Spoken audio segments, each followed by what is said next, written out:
Halo, selamat bertemu kembali dengan kami di kevinkaila.id. Ya, hari ini kita akan mencoba menggunakan layanan DNS free ya. Namanya DuckDNS ya. Nah, fungsinya ini untuk kita bisa mengakses komputer kita di rumah. Nah, ini misalnya nih ya, yang saat ini kondisinya di tempat saya. Nah, saya ada punya satu server film di rumah. Saya menggunakan MB ya. Kita bisa lihat kalau ini server, saya pakai alamat lokal aja, ini IP lokal 1.80 di port 8096 ya. Ini port standarnya MB ini. Nah, ini bisa dilihat, ini adalah server di rumah nih, server di rumah saya. Biasanya saya mau nonton film, saya lihat di sini aja. Ya, di 192.168 1.80 di port 8096. Saya menggunakan MB dan rencananya server ini saya ingin online kan menggunakan DuckDNS ya, DuckDNS. Oke, permasalahannya kan karena kita rata-rata kita hanya dapat IP private ya, dan ini memang salah satu kesulitannya di situ. Kalau IP public dinamis juga ya, sebenarnya dinamis bisa kita akalin juga. Yang penting IP public kita bisa akalin dengan DuckDNS tadi. Tetapi yang terjadi kita dapatnya IP private. Jadi ini memang sifatnya juga bukan untuk sepanjang waktu ya. Kalau IP-nya berubah ya kita harus setting DuckDNS-nya lagi. Oke, kita lihat dulu DuckDNS itu seperti apa. Ya, duckdns.org ya. Nah, tampilan awalnya seperti ini, ada gambar bebek. Saya coba sign in with Google aja ya supaya mudah.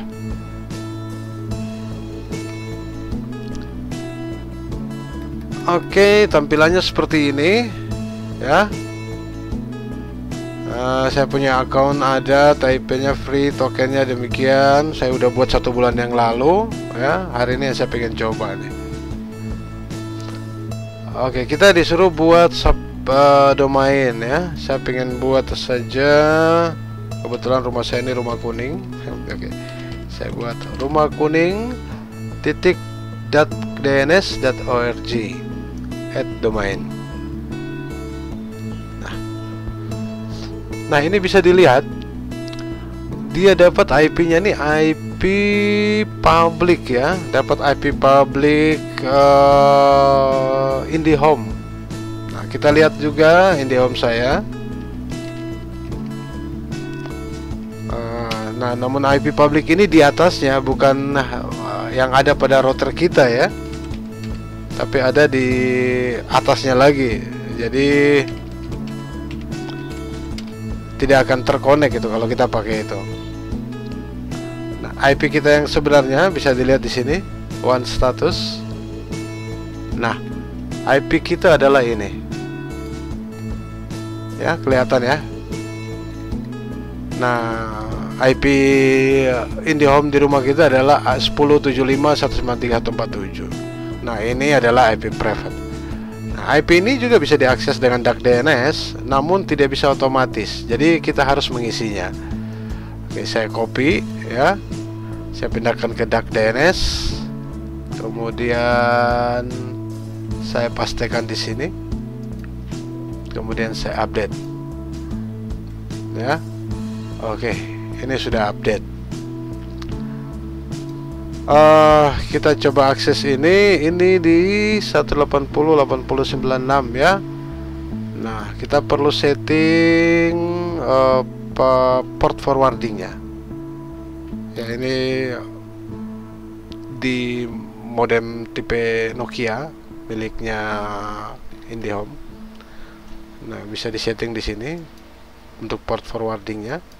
Saya ketik port forwarding, kemudian aplikasi namanya singkat, biasa-biasa saja.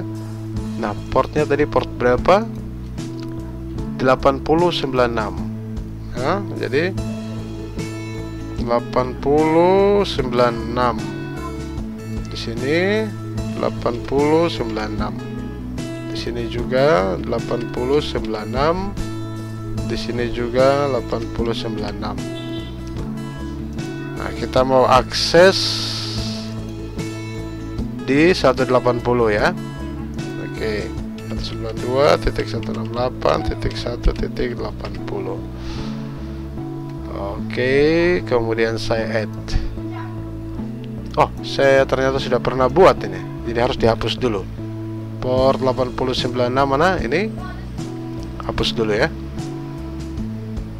Oke, ulang lagi nih. 8096, 8096, 8096, 8096, 180. Add.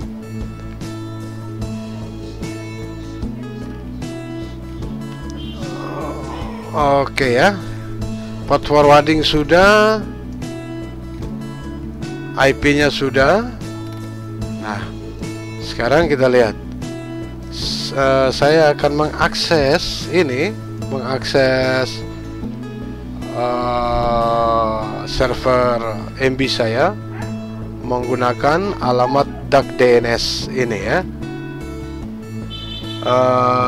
rumahkuning.dns.org, portnya 8096. Kita coba rumahkuning.org,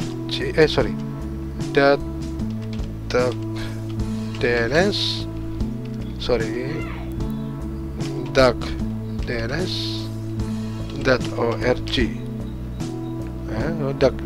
rumahkuning.dns.org 8096. Nah, bisa dilihat ini ya, bisa dilihat ini alamatnya dengan ini yang alamatnya. Oh, ini saya harus login dulu. Kita lihat.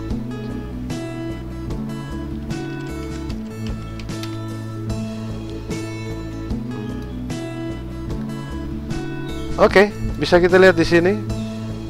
Ini alamat pakai DuckDNS, yang ini alamat pakai lokal. Nah, selama IP ini tidak berubah ya, IP ini tidak berubah ya, maka selama itu kita masih bisa akses. Namun kalau berubah, kita harus ganti juga di sini.